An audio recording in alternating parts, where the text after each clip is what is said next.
Well, where do you go next? So now you don't have a job. Yeah. You're graduating high school. No job, no college.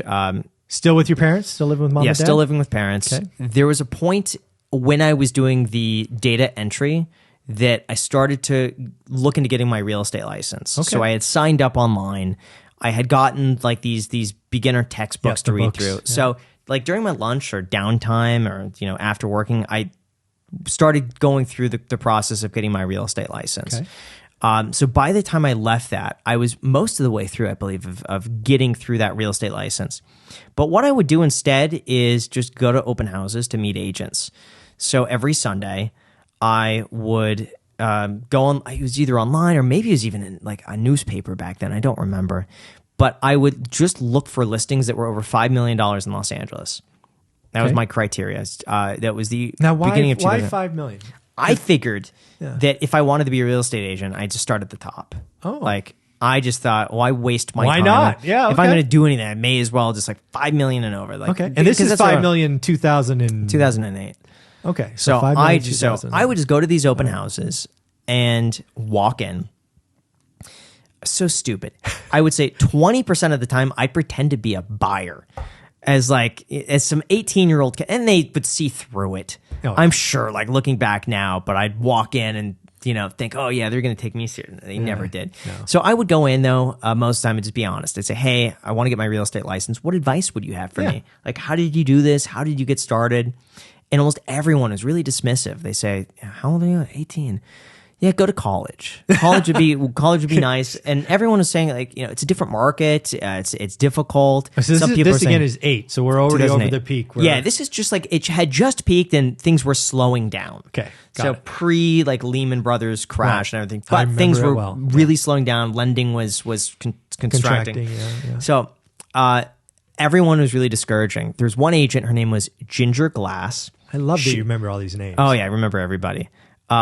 Ginger Glass was really encouraging, and she's like a top agent. And so it kind of goes to show. The one thing I noticed is that the more successful the agent was, the more encouraging they were, which is really odd. Like all the agents who are not encouraging didn't do sales. It's like when you would go back and look through, it's like they had one listing, right? And they weren't doing that well. But all the agents who were really successful were actually encouraging me. And she was one of the ones I still remember walking into that open house on Roscommare Road in Los Angeles. What a memory! She had this amazing listing, and she would answer my questions, and she didn't just dismiss me, and she gave me some time, like not like 30 minutes, but I kept doing that, and I eventually met this one guy. His name was Vigeli. Mm-hmm. It was his house on Bel Air Road in Bel Air, and the listing was probably right at $5 million. It was not busy whatsoever, and I came in there and I told him, like, hey, I'm 18. I want to get my real estate license. I want to become a real estate agent. What advice?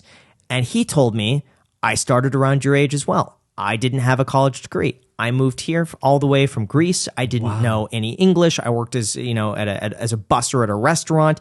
I worked my ass off to get my real estate license. And we talked for probably like 2-3 hours. Nice. Like people would come in and, he would, take a break and go talk to them but come back. We had a great talk. And then he said, he asked, I think just for me to show up at his office like that week and we could talk further. Okay. And I just showed up. And he just gave me this proposal. He says, hey, if you want to work underneath me, we'll just split everything 50-50 that you bring in. Okay. And I'll teach you what to do. And I thought this is fair. So he started having me, the open house sheets. He said, call everyone on these books. And these books went back like years. Right. So I was calling people who had been to some of these open houses like 2 years ago. He was never going to talk to them. So he would have me call them up and I'd say, hey, my name is Graham from the office of Vigeli at Coldwell Banker. You saw this property at blank, wanted to get some feedback on it. What did you think?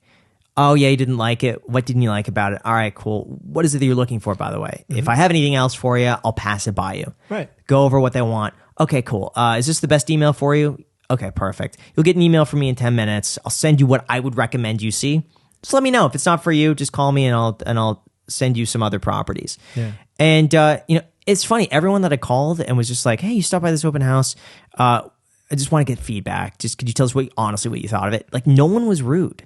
No one was like, why are you calling me? Get out of the way.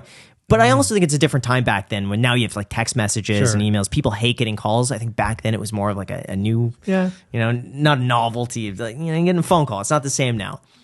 But yeah, so I started doing that. And the big break, well, really, for this guy, all I did for the first few months is follow him around. Anything he needed, I would do. Yeah, he told you what to do and you did it. Didn't ask questions. Never. And I never asked for a single dollar. Right. I was just happy to be there. So he would say, and I was, by the way, at the time working 7 days a week, probably 12 hours a day.